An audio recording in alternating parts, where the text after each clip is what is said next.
Sailors, welcome back to Cruising as Crew. My name is Lucy and today we are doing a Q&A, as you can see by the title. So honestly, like a while ago now, I asked you guys to ask me any questions that you have on Instagram so I could film this Q&A. And all of the questions I selected to answer in this Q&A are basically from people who want to work on cruise ships, about working on cruise ships. So I'm not going to be answering any questions about myself. I'm not going to be answering any questions about like vacationing on cruising, but I could do a Q&A on that if you would like one. So this Q&A is more targeted at people who want to work on cruise ships and still have a lot of questions about it. So let's get into it. Okay, I want to do my final internship for my bachelor's degree on a cruise ship. Is this possible? I actually get this question a lot, and it's funny because it's something that I've never thought of, maybe because I've never been to uni. But the answer, you can, but I wouldn't recommend it. The reason being, getting all of your paperwork to go on a cruise ship, one, it's very time consuming, and two, it's very expensive. So to go through all of that just to do an internship, I don't think it's worth it. On the other hand, if you were wanting to do it as an internship but you were thinking you would then go on to actually work on cruise ships and do it as a career for a while, then sure.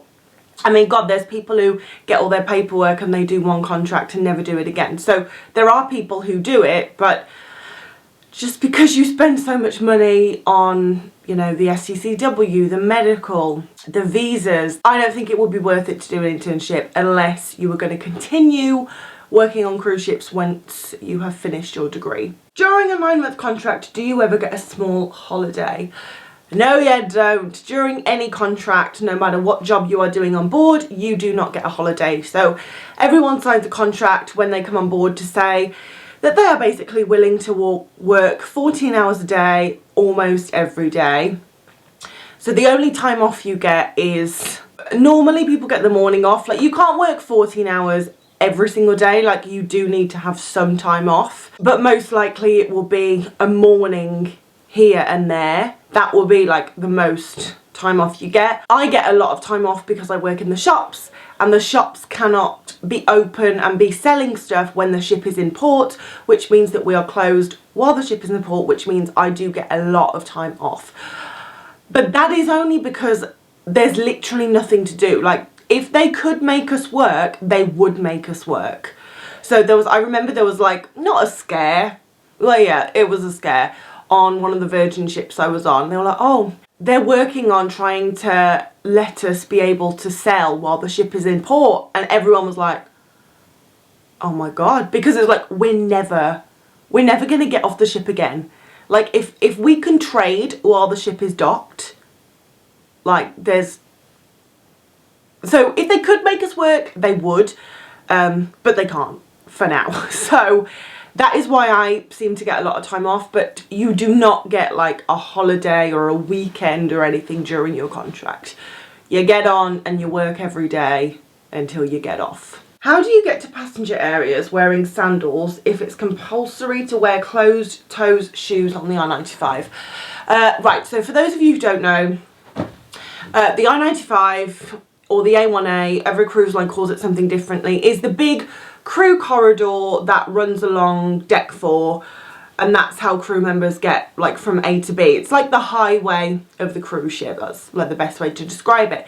Now on this I-95 crew corridor, there's always a lot of like heavy machinery, people lifting boxes, there's pallets of stuff coming on board, or there's just a lot of people. So a rule that 99% of cruise ships have is that you cannot wear open-toed shoes while walking along that crew corridor. For safety reasons, you know, if someone drops a box on your foot or a pallet runs over your foot, I mean, these things happen, it would be pretty disastrous. Now obviously, if you're going off in the Caribbean, you're probably going to want to wear sandals. So what this girl is asking is, how do you get off the ship wearing sandals if you can only wear closed-toed shoes on the I-95? So this depends on how strict your cruise ship is. If your cruise ship is really, really strict, then unfortunately you're just going to have to put your sandals in your bag, wear closed-toed shoes to the gangway, and then once you've got off the ship you can put your closed-toed shoes in your bag and put your sandals on. Real faff because you have to lug your shoes around all day, but if they're really strict, I've had to do that before. Most cruise ships though are okay with you wearing open-toed shoes on the I-95 if you're just getting off the ship.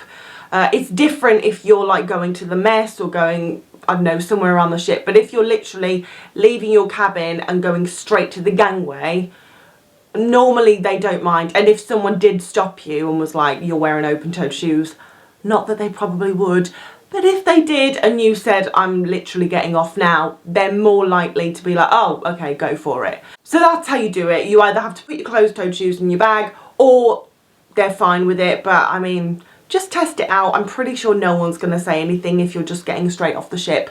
But obviously you cannot wear sandals to the mess or to the gym or to any other area on the ship as a crew member. Just want to stress that. How long does it take to get on board a cruise ship once you have been hired?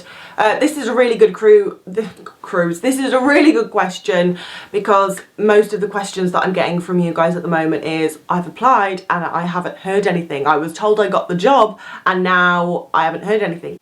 How long is the process? Honestly, like 4 to 6 months. I've told you many times it is a long process. So if you're thinking about like going on cruise ships, apply as soon as you think about it. It doesn't matter if you change your mind down the line, but it's going to take a long time. So apply as soon as you can. Keep the job that you have because you're going to be working at the job you have for another 6 months until you actually get allocated a ship. So yeah, it takes a long time.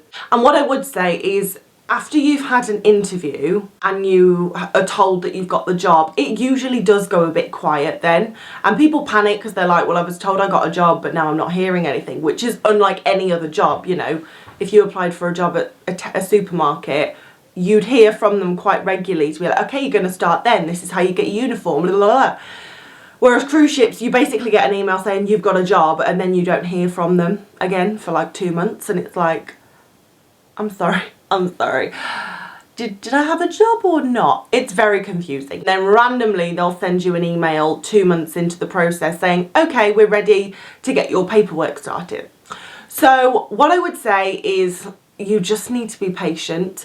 Don't panic if it goes quiet. If you haven't heard anything after 6 weeks or 2 months after you were given the job, then you need to send them an email and say, and just remind them, and I know it's awful and I know you should not have to do this, but cruise recruiters and cruise lines are hiring hundreds of people all the time. Like, they hire people all year round from all over the world. There's humans at the other end, right? And everyone can make a human error and like someone might slip off the database, or you know, or maybe they haven't slipped off the database, but there's just so many new hires to get through. They're working their way towards you and they just haven't got there yet. But there is nothing wrong with sending your recruiter an email and just saying, it's me, like, please don't forget about me. And then hopefully you'll get an email back just saying, I haven't forgot about you, I'll be with you in 2 weeks or whatever. But yeah, getting on board takes 4 to 6 months.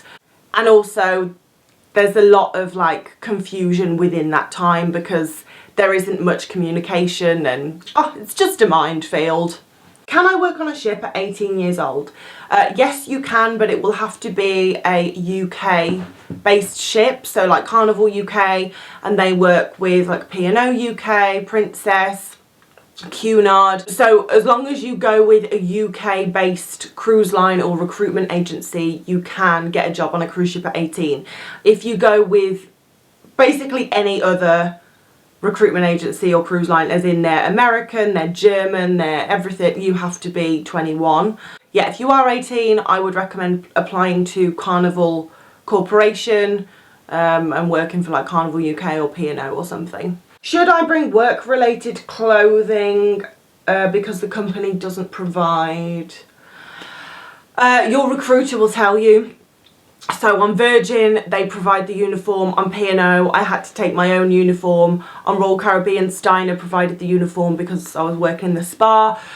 So it just depends on what job you're doing and what cruise line you're working for. Like, all I can say though, if you're doing housekeeping or you're a chef or you're kind of back of house, they usually have specific uniforms, therefore they will be provided.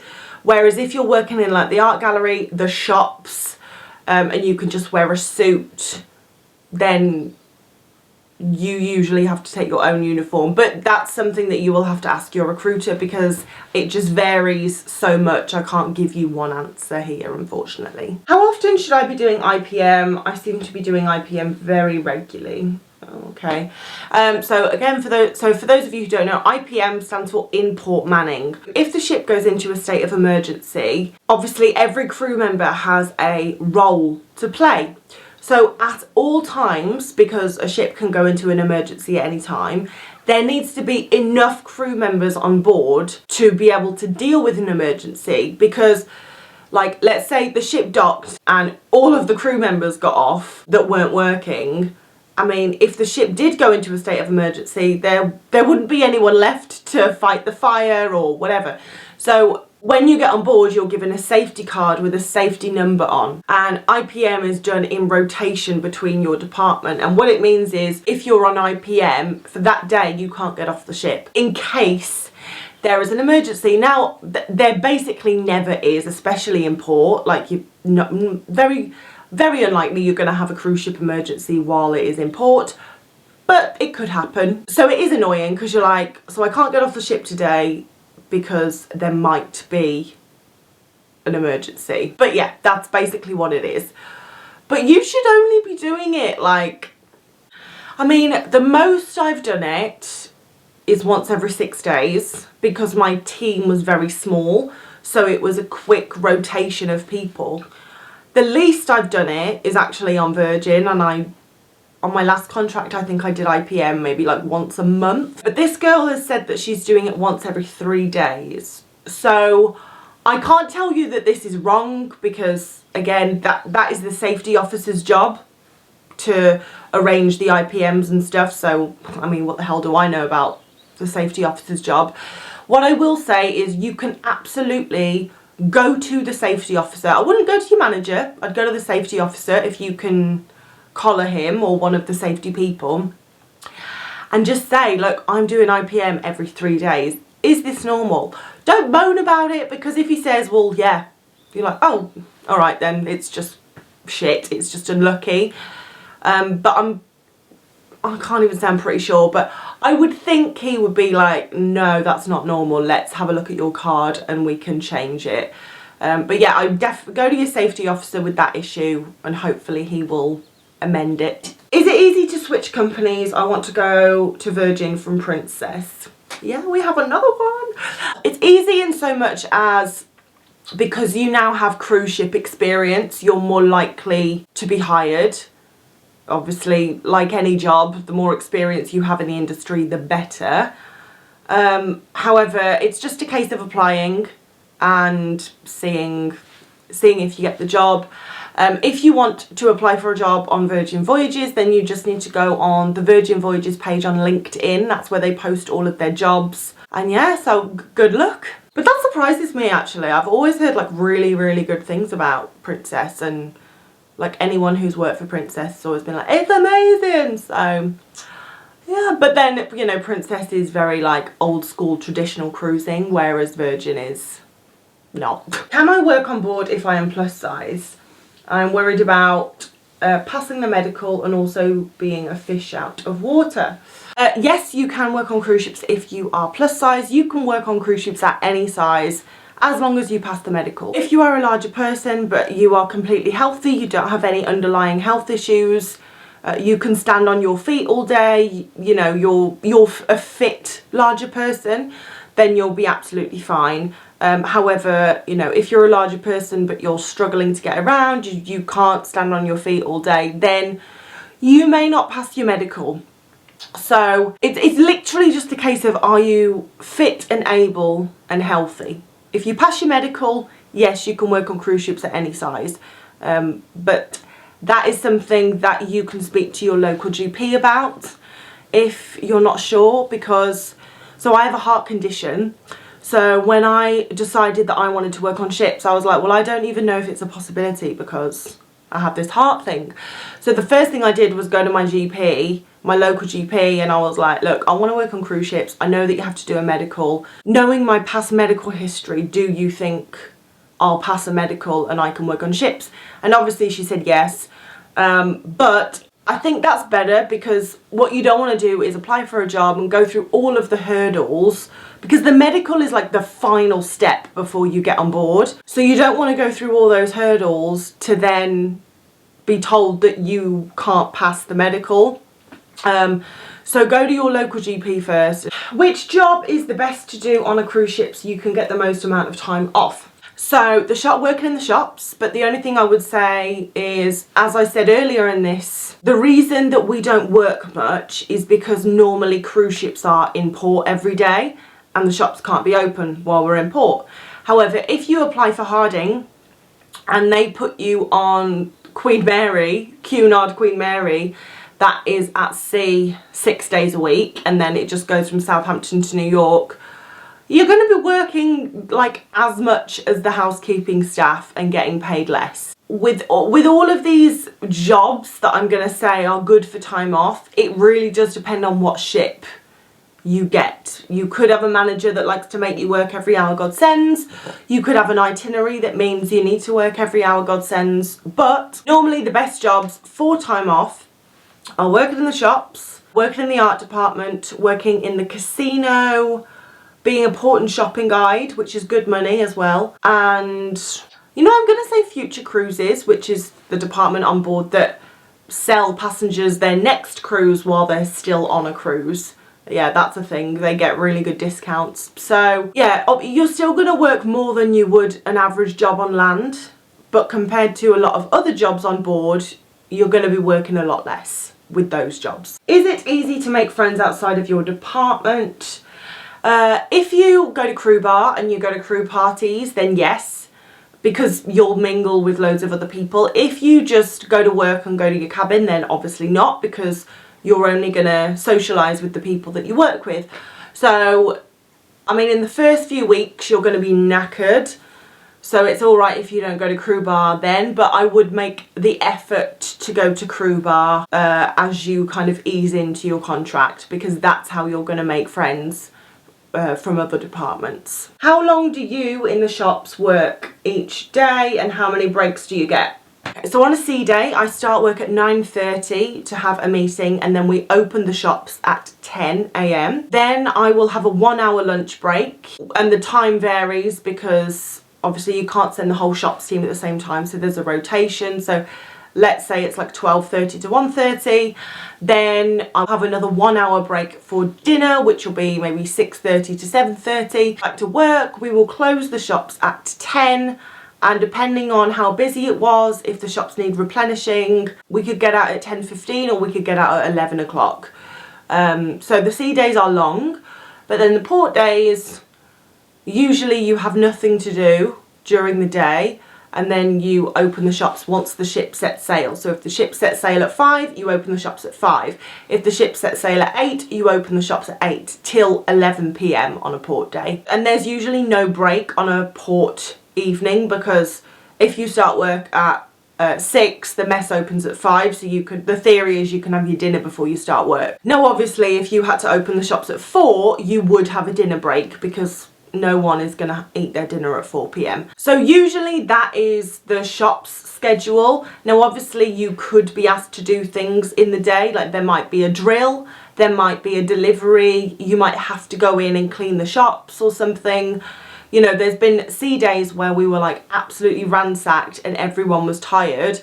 So our manager, you know, we closed the shops at 10 and our manager was like, just go to bed, you're all knackered, and we'll just come in tomorrow and clean the shop. So it's not all the time, but there will be days where, you know, you have to come to work during the day and then during the evening. What if I start my contract and I hate it? Sorry guys. Well, this is less than ideal, but you leave. That's the long and short of it. So what I would say is once you get on board, you do need to give it like 2 months. It took me about a month to start enjoying my first ever contract. Up until about a month I was like, what the hell am I doing here? This is not for me. And then obviously 8 years later. So it's normal to get on board and during the first few weeks be like, what the hell have I done? But you just need to give it more time and you will either start to like it or you will be like, nah, I've been here 3 months and I'm still not enjoying it. In which case you can either just suck it up and finish your contract, or you can quit, but that will mean you will need to pay for your flight home. So like when I was on P&O, you know, there was a girl that quit, but she was English, so it was fine because she just got off in Southampton and got a train home. But let's say I was on a ship that was going around Australia and I decided to quit. That's quite an expensive flight that I've got to pay for to go back to England. And you do have to go back home. Something that people are like, oh, maybe I could just like quit and stay in Australia. No, like once you leave a ship, you have to go back to where you came from. How was the transition from working to one cruise line to another? It was a shock to the system, especially going from P&O to Virgin. I mean, they're worlds apart. Like P&O targets the older generation, at least the cruise ship that I was on. It was mainly over 60s that cruised on there. And it's very much like traditional cruising, you know, there's formal nights, you get dressed up to go to dinner and then you come to Virgin and it's ultra casual, very young. And even the approach to service was different. Like, for example, my whole cruise ship career, I've always had it drilled into me that you refer to the passengers as guests. They are our guests. And then you go on Virgin and it's like, you know, you have to refer to the passengers as sailors. I'm like, I've just spent 5 years training myself to call them guests and now I have to call them sailors. And it's just little things like that. And, you know, with P&O, you were instructed to talk to every guest. You know, hello, how was your day? What have you done? All you know, all of the chit chat. Whereas Virgin, obviously you have to be friendly, but they're like, we also don't want you to like corner people into a conversation. If they don't want to talk to you, they don't want to talk to you, which I prefer because not everyone does want to talk to you. So I do definitely prefer Virgin's approach to service.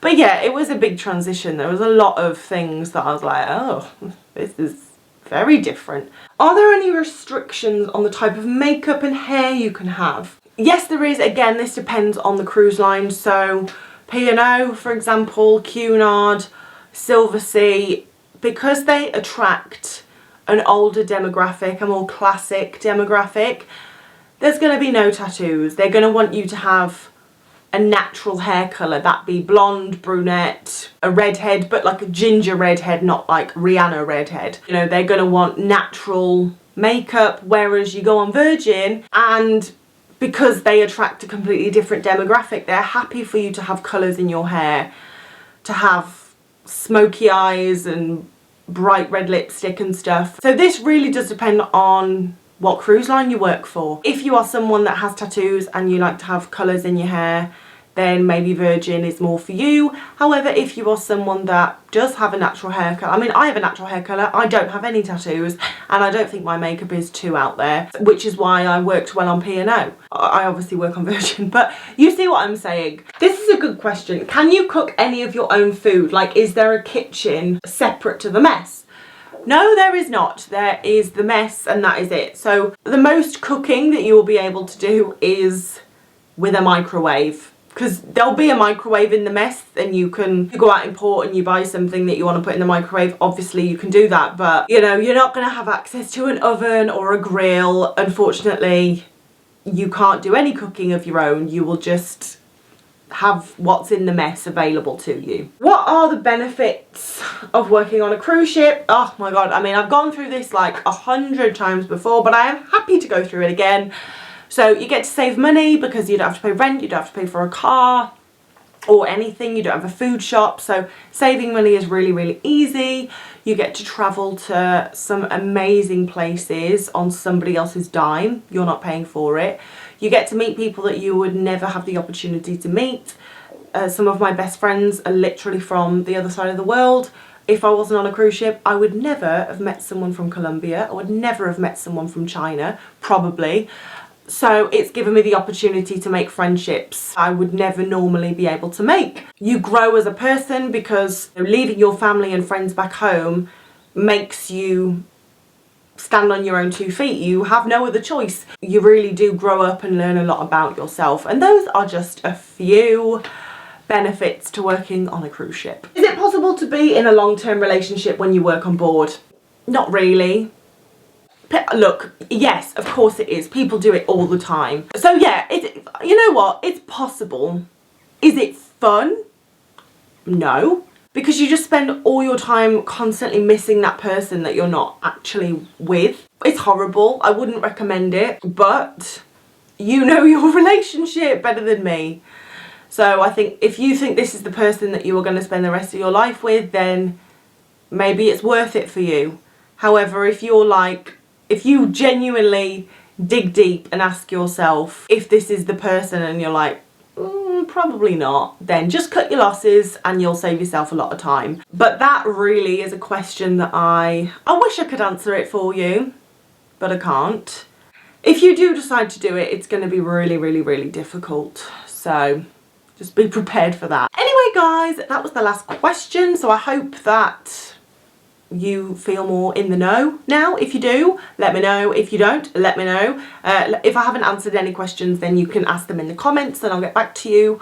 Also, a lot of you have been messaging me on Instagram, which is lovely, and I am really doing my best to get back to you all. But I don't know, the whole Instagram messaging side of things has really taken off. Like last year I was maybe getting like 20 Instagram messages a day, which is a lot, but I could answer those, whereas, you know, it's actually gone, I'm getting maybe 60 to 100 messages per day. So I am trying to message you all back, but it's a lot. It means that I'm on my phone a lot more than I would like to be. So I don't really know how I'm going to combat that, because I do want to answer all of your questions. You know, that's what I'm here for. Like, I want to help you get a job on a cruise ship. So yeah, I will get back to you, but you're just going to have to be patient with me, because... But if it has been like months and I haven't got back to you, then just send me another message because it will have got lost with all of the other ones.